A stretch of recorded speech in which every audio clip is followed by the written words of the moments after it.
who they used to split out in the slot all the time and never was paid for his value. So obviously things didn't work out for Jimmy, but I'm looking at Le'Veon, and I think that he can be so much more. Yeah, look, despite the fact of how he plays, and you speak to the fact that he has some of the most unique footwork for a running back and has a very unique style that you don't see in the NFL very often.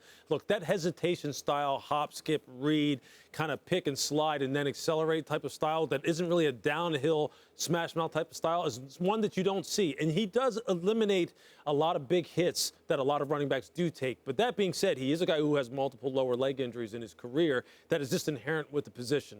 And number two, he has not been the best always in terms of making decisions off the football field. And that jades people's perceptions of him, right? It influences their perception of him.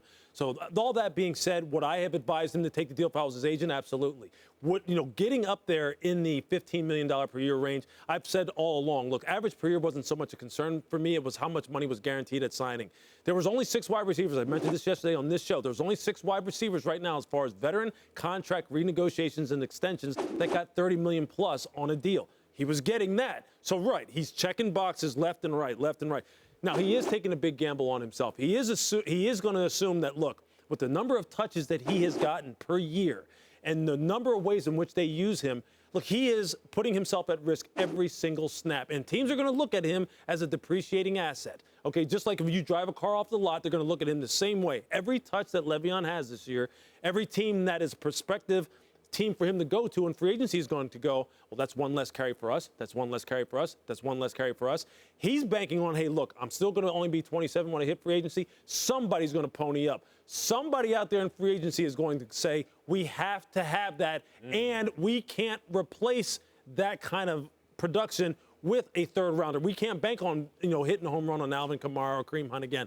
So I would have taken the deal. It's a big gamble for him. I'm sure his agent is sitting there going, hey, look, I hope that you keep yourself healthy and we can break the bank next year, but I'm shocked. I thought these numbers would have gotten the deal done, quite honestly. Absolutely. And I am a little bit shocked. And so, Ryan, let me ask you this question. You talk about his value on the football field, and nobody here is debating how important he is to the Pittsburgh Steelers. Yeah. You would have turned down $15 million on average, $30 to $33 million guaranteed for what? What would have been the final box to check? If you were Le'Veon's agent, what would have gotten this deal done? Because you can talk about how good he is on the field. Yeah. I want to ask you honestly, when you're walking away from $30 million, what are you hoping to walk towards? If you're Le'Veon Bell, like we talked about earlier, it's got to be wide receiver status. And he knows he's valued. Upper echelon wide. Yeah, That's right. Yeah, That's right. Upper echelon. Because he's already in the. He's already in rare air. He'd be like what in the top 10 as it is with wide receivers on guaranteed money. You said 6 guys get more than $30 million. He got that. And we